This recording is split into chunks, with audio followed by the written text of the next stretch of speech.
Hello and welcome to another video. Today I'm going to be talking about my new PC, and as you can see, I actually got it working now. My last video was me trying to get advice on how to fix a very long boot time, and when I went to work, I actually just kept that boot running and it still didn't boot up. However, when I changed the boot option from UEFI, which is the default BIOS option, to CSM, which is another boot option, it worked, and what do you know? I got Windows running.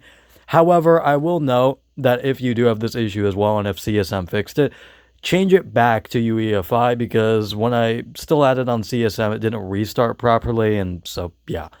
But that weird booting quirk aside, there's nothing wrong with this computer. Everything works perfectly fine. Everything is registered as it properly should be, and yeah, I really do commend NZXT for that. One thing I do wish they did turn on though was XMP out of the box.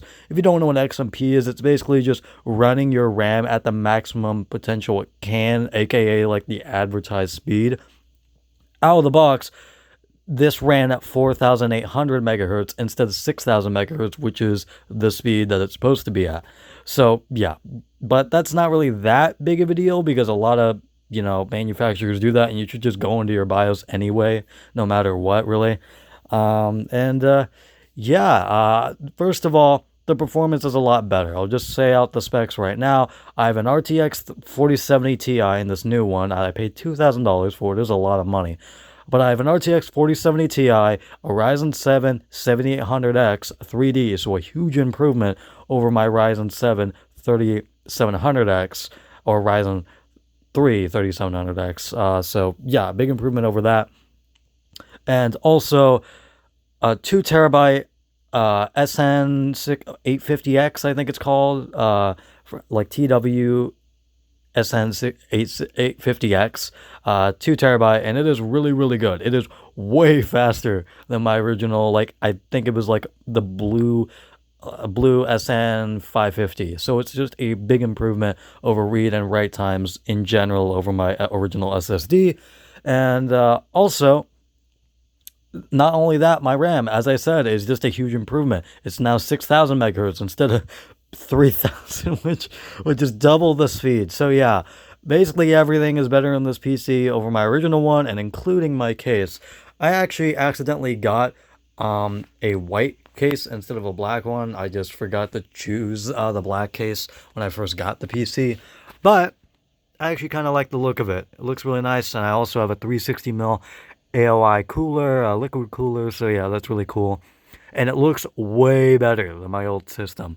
So yeah, I'm really happy with how this looks, even though I, again, mismatched the case with the components, but it's not that big of a deal. In fact, I kind of like it. It looks kind of cool. But yeah, this is also just a way better case in general in terms of functionality. The H7 Flow from NZXT, it's just a lot better. I mean, there's actual fans at the front, which I didn't have on my original PC. I mean, fans, there's only one fan at the front, but that's a lot better than zero, like my original system. And also, you know, airflow. There's a bunch of holes, so actual air can go through the PC. It won't get burning hot like it kind of did on my old system, to the point where I had to change out my cooler. And yeah, that's basically it. And this also is my first impressions of Windows 11, because I never actually have used Windows 11 before. I didn't upgrade to Windows 11 for my old PC because I really liked Windows 10. However, I unfortunately had to just get Windows 11 no matter what when I got this PC. And first impressions are, it's okay. I still like Windows 10 a lot better, but this isn't terrible. The biggest nuisance for me is honestly just the windows kind of being a little bit weird, when dragging them around, and also just, god damn it, the copying and the shortcuts that I'm just so used to from Windows 10 are just, well, not the shortcuts, I mean right clicking, and the usual Windows 10 menu comes up. That's gone. It's completely different. Now you have to show more options to get it to the original Windows 10, which is just weird. I don't know why you have to do that.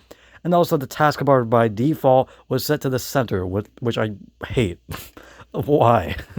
It's terrible. I hate that kind of shit. Sorry, I shook my camera for a second. I was okay. But yeah, that's basically it. And I am going to be doing more music stuff. However, I'll just say this right off the bat, or not right off the bat, because I've waited a while to say this. However, I'll say this just right now.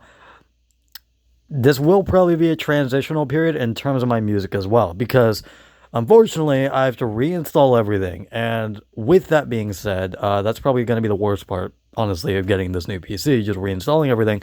But with that being said, even when I reinstall everything, a lot of presets, a lot of things that were just on my Mixcraft projects on my DAW are just going to be gone. Even if I get like the original files for like the all the plugins I've used, it's still not going to save the presets. I'm still going to have to go through and remember somehow every single preset and every single thing I did to every single one of these projects. So again, I don't know what I'm going to do. I'm probably just going to boot up my old PC and try to finish it on like another monitor somewhere. But yeah, I'm not going to be able to really do much here because again, I don't have a ton of plugins installed. I've already installed a decent amount, but again, even with that being said, it's not going to save the stuff that I already did, unfortunately, on my last system. So, yeah, that's basically it. I know I've said that like 3 times already, but for real, this is actually it. And also, I'll get out a review of the G Pro X wireless or the G Pro X Superlight 2 once I use it more. But yeah, I'm still really liking this mouse. The only problem I have is, again, the skates just being not good. But yeah, that's basically it. And I'll see you guys later. Goodbye.